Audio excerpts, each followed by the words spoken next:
Oi pessoal, tudo bem com vocês? Sejam bem-vindos de volta ao canal. Para quem não me conhece, o meu nome é Bruno Vilas e hoje eu vou contar mais um caso para você. Se você está chegando por aqui agora e ainda não é inscrito no canal, eu já te convido a se inscrever no canal e ativar o sininho para não perder as notificações. Porque assim, todas as vezes que eu publicar um vídeo novo, o YouTube te avisa e você corre aqui para assistir comigo. Eu te convido também a me seguir nas redes sociais, porque por lá eu tô sempre interagindo com vocês e também publicando conteúdos diferentes dos daqui do YouTube. Mas agora vamos para o que interessa e bora pro caso de hoje.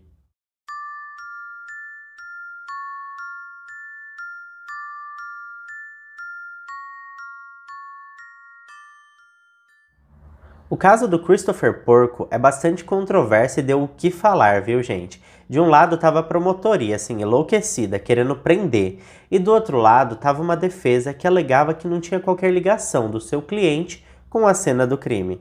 Até hoje, esse caso do Chris divide as opiniões e levanta bastante dúvida em relação ao trabalho dos investigadores. E hoje nós vamos explorar aqui juntos cada detalhe desse caso bastante misterioso e confuso que, olha, vocês vão ficar surpresos com tanta coisa que aconteceu.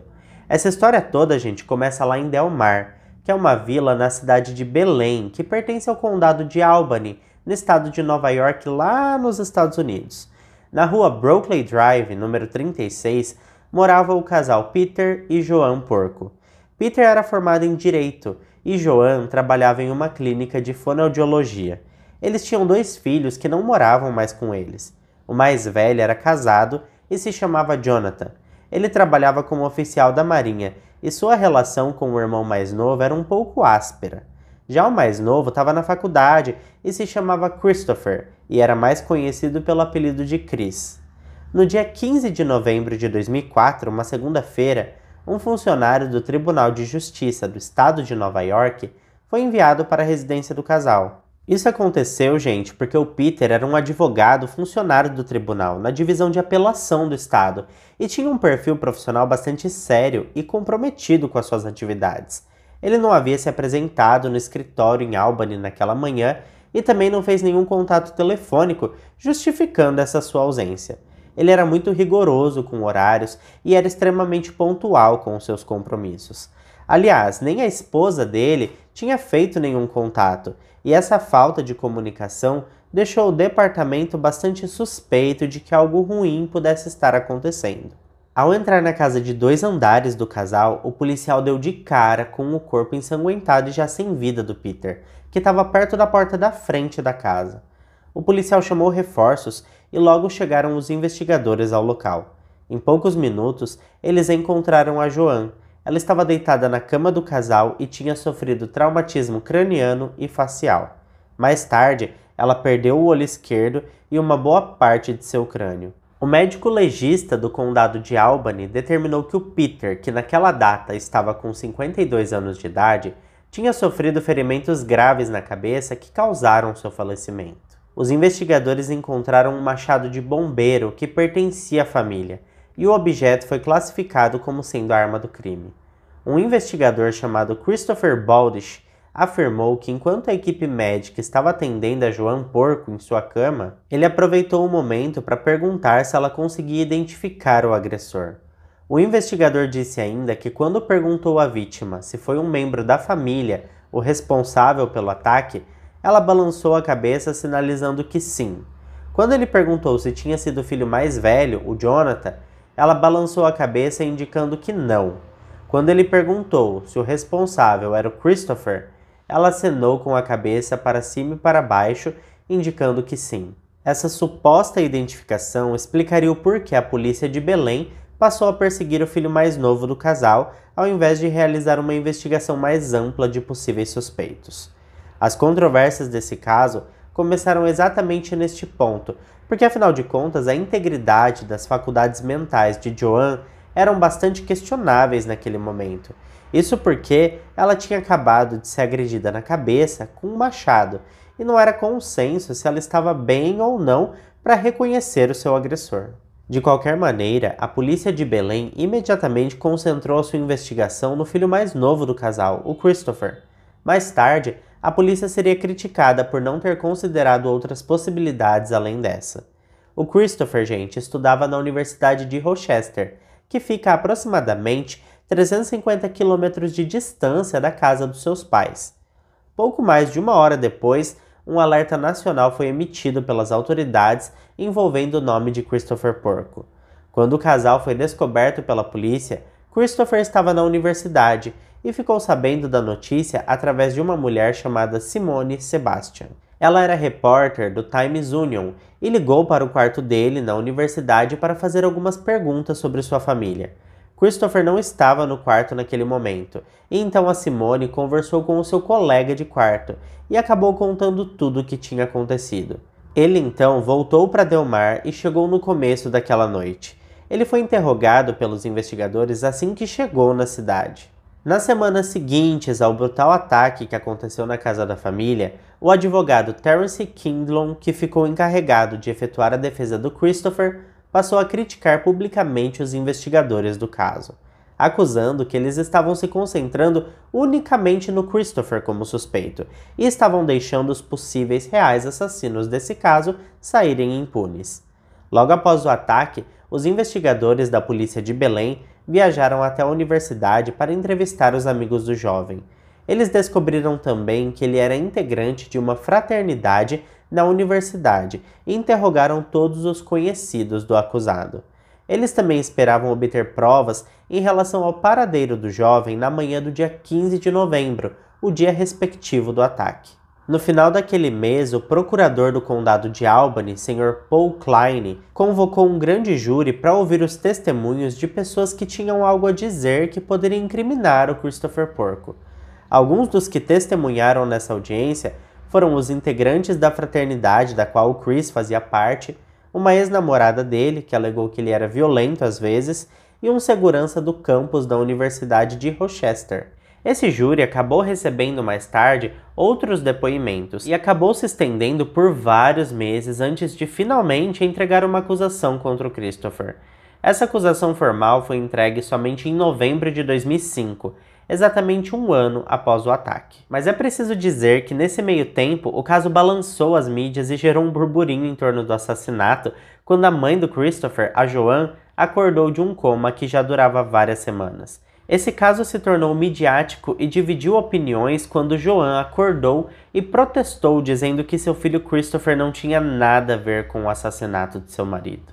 Ela ficou sabendo, inclusive, do júri que tinha sido formado para consolidar os testemunhos e formalizar a acusação contra o jovem, e fez questão de dar seu depoimento em uma audiência por videoconferência. Durante todo o seu depoimento apresentado ao grande júri em dezembro de 2005, Joan testemunhou falando também sobre sua família, mas em nenhum momento ela identificou seu filho como agressor. Essas declarações deixaram a opinião pública alvoroçada e dividida entre os que acreditavam nela e achavam que a polícia estava perdendo tempo e os que defendiam que a polícia estava no caminho certo e aquela era na verdade uma pobre mãe que não suportaria ver o filho preso. A Joan ficou ao lado de seu filho em todas as etapas do processo e compareceu a todas as audiências ao lado dele.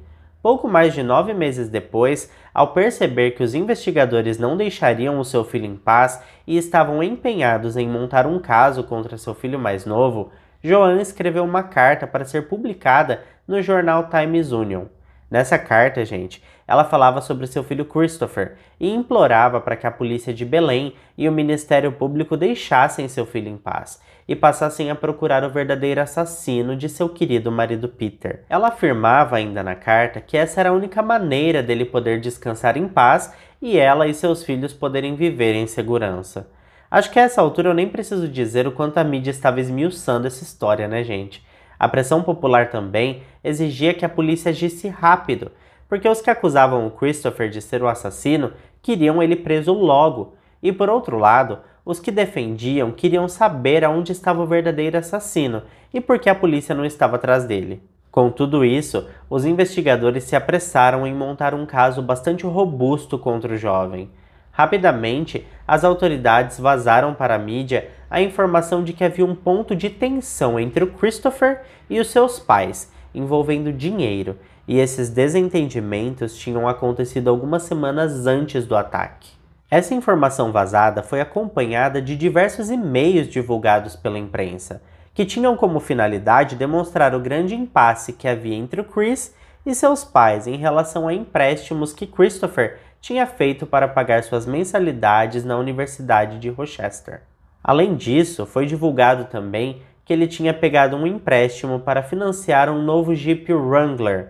Nesse ponto, a opinião popular mais uma vez se dividia entre os que achavam que ele tinha tirado a vida do pai dele, tentado tirar a vida da mãe, na tentativa de conseguir mais dinheiro. E do outro lado, tinham os que achavam que ele jamais faria isso se fosse um garoto esperto. Porque afinal de contas, por que é que ele mataria as pessoas que estavam prontas para socorrê-lo caso ele precisasse de uma grana extra? Existe até aquele ditado, né, gente, que fala da galinha dos ovos de ouro. Então, nesse caso, fica mesmo o questionamento do porquê que ele faria isso com as pessoas que estavam provendo ali dinheiro para ele, né? O que aconteceu foi que no outono de 2003, os coordenadores da Universidade de Rochester forçaram Christopher a deixar a universidade, porque suas notas estavam muito baixas. Quando ele foi readmitido na universidade no ano seguinte, em 2004, ele fez um empréstimo de mais de $30 mil para pagar as suas despesas. Para conseguir que o banco liberasse esse valor, ele falsificou a assinatura de seu pai Peter, que entrou no contrato como uma espécie de fiador.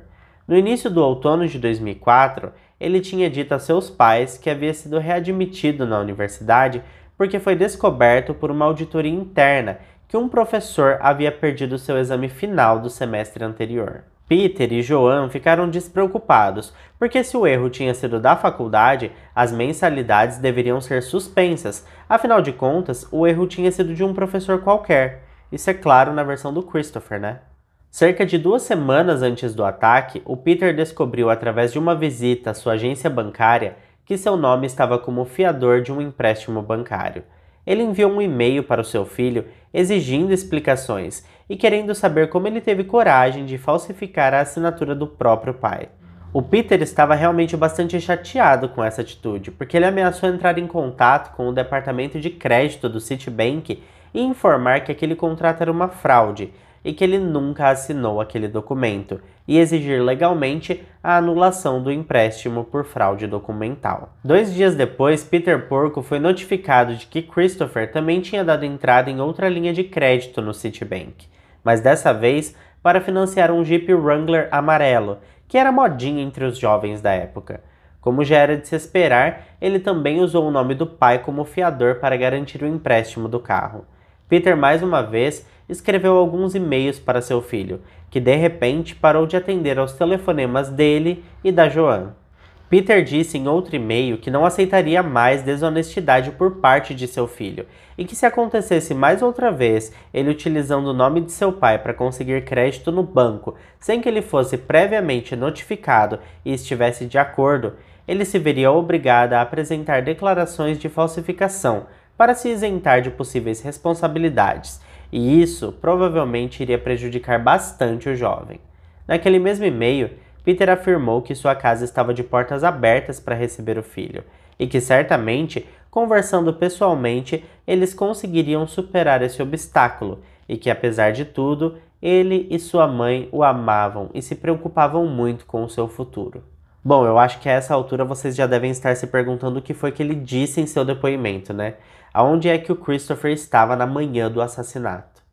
Christopher Porco disse aos investigadores que na noite anterior ao assassinato, ou seja, na noite do dia 14 de novembro de 2004, ele tinha chegado cansado da aula e, portanto, caminhou até seu dormitório na universidade e em seguida comeu alguma coisa, deitou e dormiu, acordando somente na manhã seguinte. Os investigadores, por sua vez, afirmaram que não foi bem assim que aconteceu. O promotor do condado de Albany, Sr. David Soares, alegou que Christopher dirigiu por quase 4 horas na madrugada do dia 15 de novembro, saindo do campus da universidade e viajando até a casa de seus pais, já com a intenção de atacá-los. Esse ponto também, gente, deixou algumas pessoas incrédulas e duvidando que o assassinato fosse premeditado, justamente porque a arma do crime foi um machado que já estava na casa da família, ele não levou a arma com ele. Uma testemunha se apresentou e disse aos investigadores que antes das 4 horas da manhã do dia 15 de novembro, tinha visto um Jeep Wrangler amarelo na garagem do Peter. Essa testemunha era um vizinho que morava na mesma rua. Os investigadores também trouxeram outra evidência que deixou os populares bastante divididos.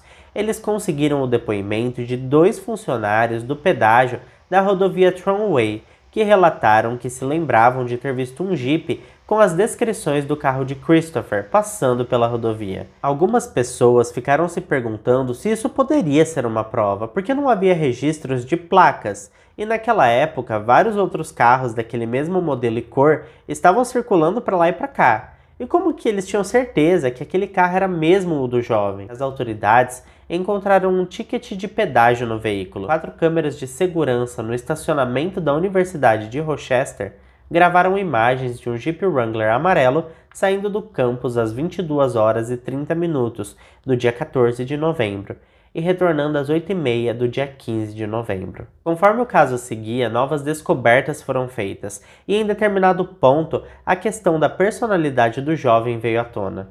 A polícia alegou que ele era um sociopata que mentia para conseguir tudo o que queria na vida, como seu carro e o pagamento de sua faculdade, por exemplo. Uma advogada chamada Michelle McKay, que trabalhou com seu pai, disse que certa vez o Peter descreveu seu filho mais novo como um sociopata.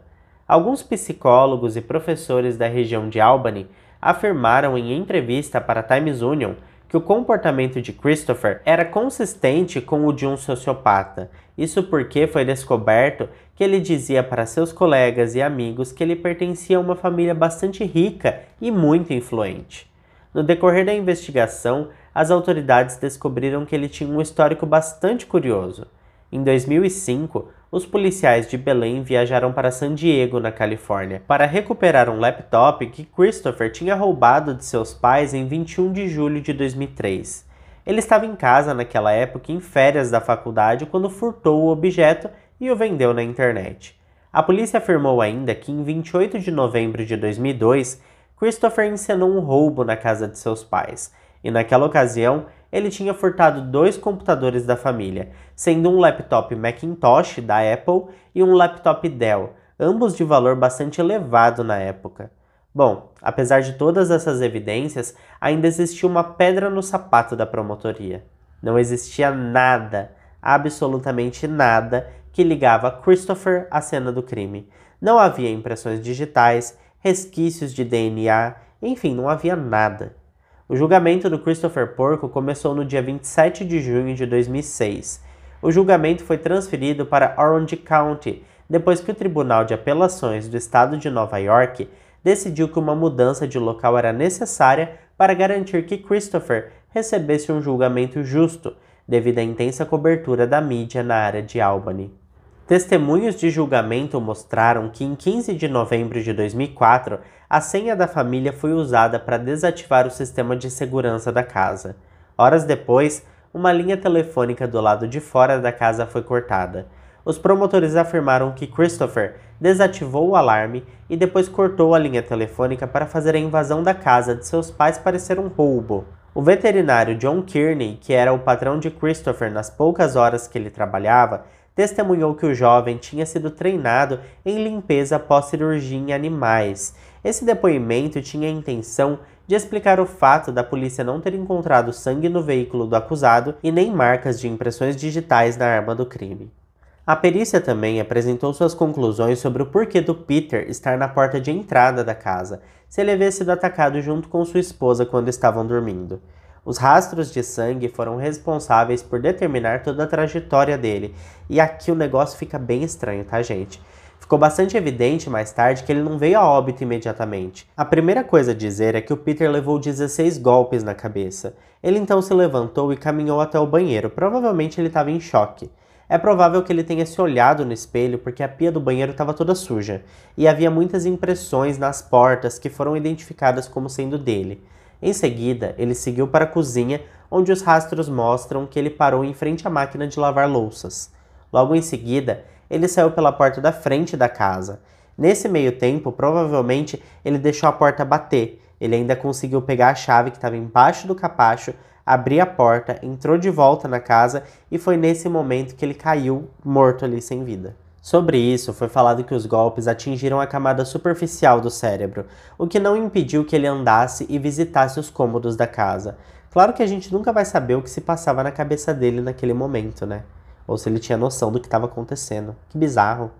Em 2 de agosto de 2006, a promotoria concluiu seu processo, e então foi a vez da defesa apresentar 2 alegações. Terence Kindle enfatizou e deixou bem claro que o departamento de polícia não tinha apresentado qualquer evidências físicas que ligassem Christopher ao ataque aos seus pais. Ele fez questão de lembrar o júri que nenhuma impressão digital foi encontrada nem na cena do crime nem no machado.